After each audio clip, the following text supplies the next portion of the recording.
7 horas 10 minutos y el economista Alberto Dajic, ex vicepresidente de nuestro país, nos acompaña esta mañana vía videoconferencia para conversar en los próximos minutos sobre la situación económica que atraviesa Ecuador.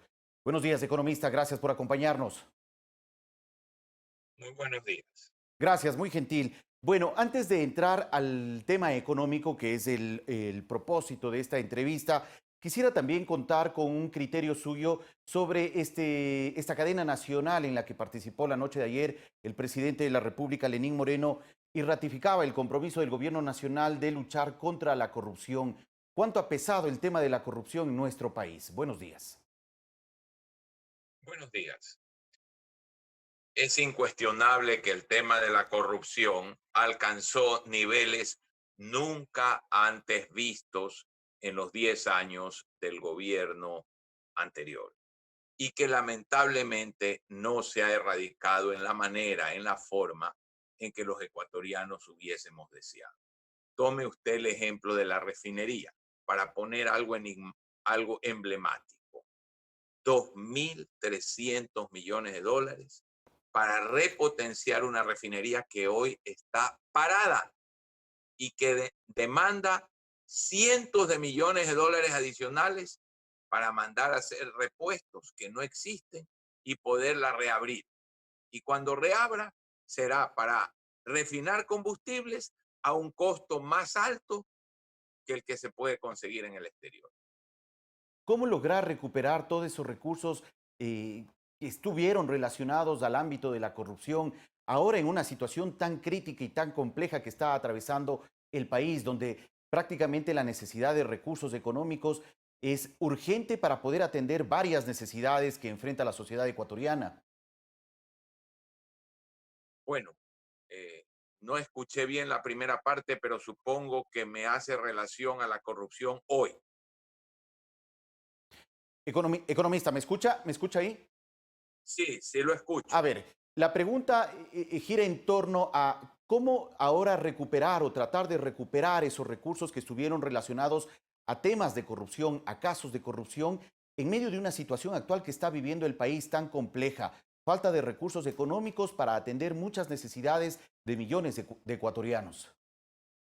Bueno, esto quien le habla lo propuso hace 4 años ya en el país y lo reafirmó mucho al inicio del gobierno del presidente Moreno. Fórmese una comisión de expertos internacionales del Banco Mundial, del BID, que no tienen bandería política, para evaluar el costo Ujú. y la viabilidad técnica de la ampliación de la refinería, del Aromo, de las grandes obras. Y se detectará entonces que hay un gran sobreprecio.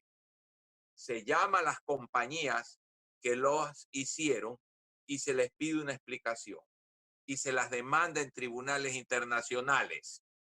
Si no devuelven la plata, tendrá que haber una demanda a esas compañías y se va a recuperar el dinero. Es imperdonable que eso no se haya hecho en el Ecuador.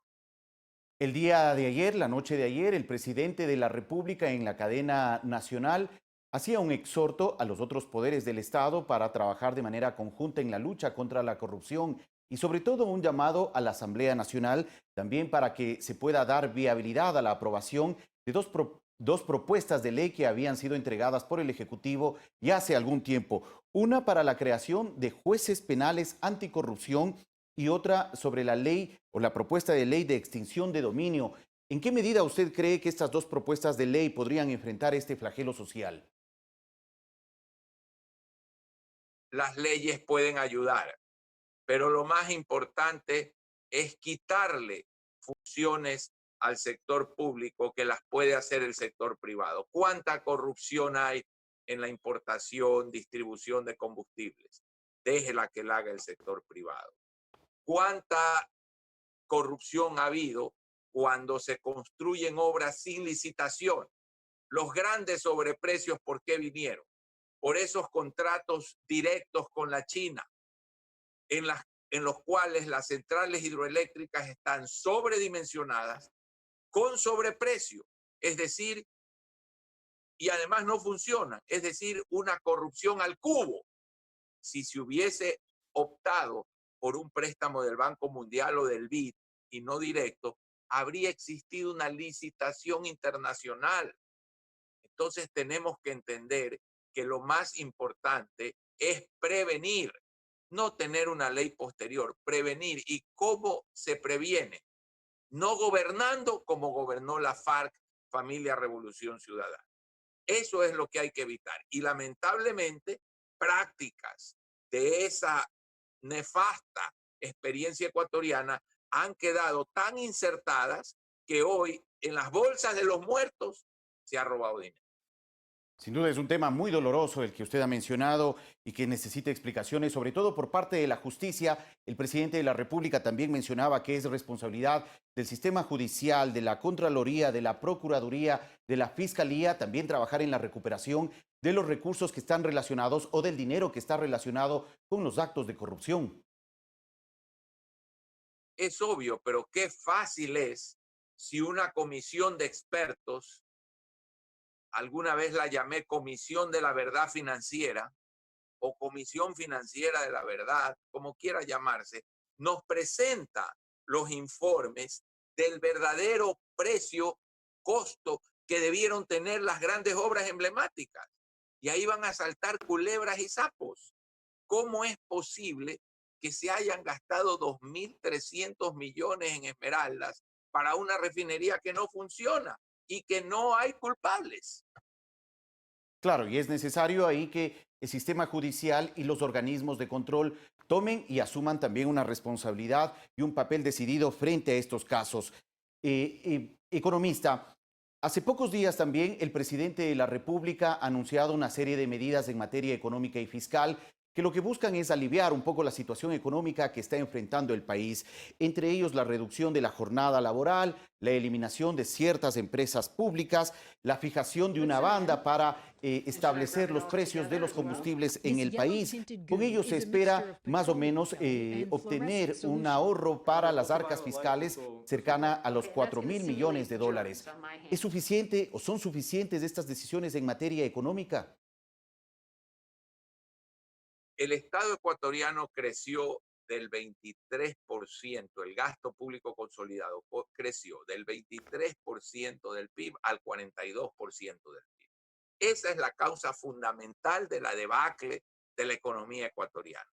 Por esa razón le desaparecieron las reservas al Banco Central, se llevaron la liquidez del IES, pulverizaron al Ecuador. Creer que cuando los ingresos se reducen en 45%, no va a haber que ajustar ese sector público es estar loco, es no entender, no economía, aritmética. No hay el dinero, hay que reducir el tamaño de ese sector, no hay otra opción. Lo lamentable es que este es un tumor que se está expulsando él solo, porque no es que ha habido una decisión de recortarlo, es que él se recorta porque no hay dinero, cuando lo que se debió haber hecho hace mucho tiempo en forma activa es reducirlo. Hoy el gobierno es un sujeto pasivo. Ante la crisis no tiene el dinero y se reduce el Estado. Pero Economista, no se adelantó a esto. economista, frente a Pero esta situación, hay que hacerlo. frente a esta situación que usted menciona, ¿qué hace falta hacer entonces? Hace falta ir más allá. No tiene por qué el Estado ser banquero con el Banco del Pacífico. No tiene el Estado por qué ser empresario refinando combustibles, cuando ese combustible de la refinería es más caro que el importado. No tiene el Estado que meterse a ser empresario.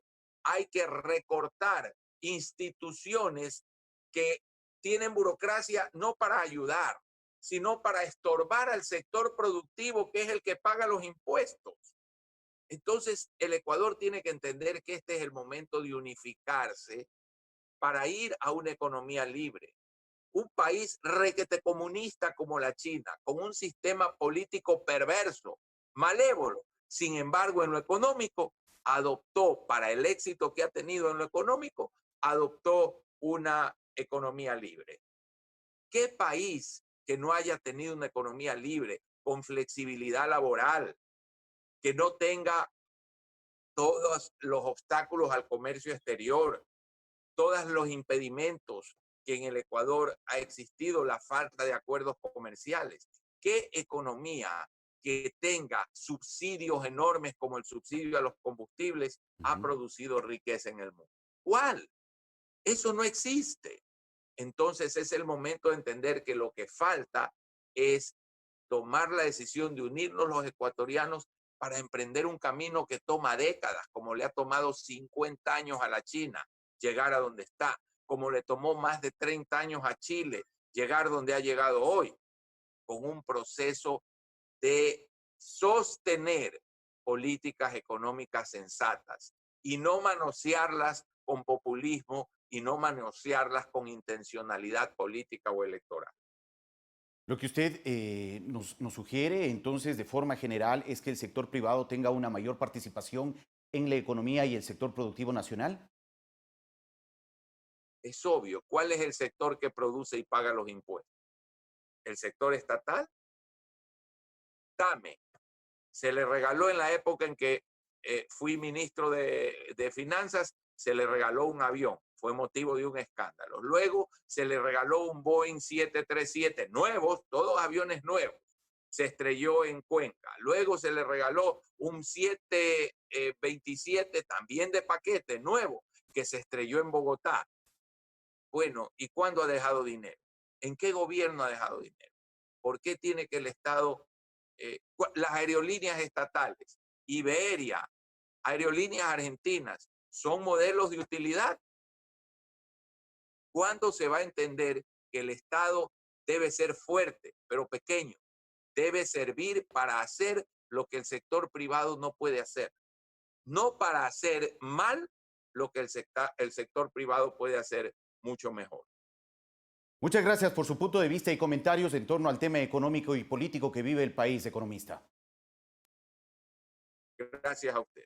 Muy gentil. Agradecemos al economista Alberto Dajic, ex vicepresidente de Ecuador, por ofrecernos su punto de vista en torno a los temas políticos y económicos que atraviesa el país. 7 de la mañana, 22 minutos. Vamos a una pausa, regresamos en breve.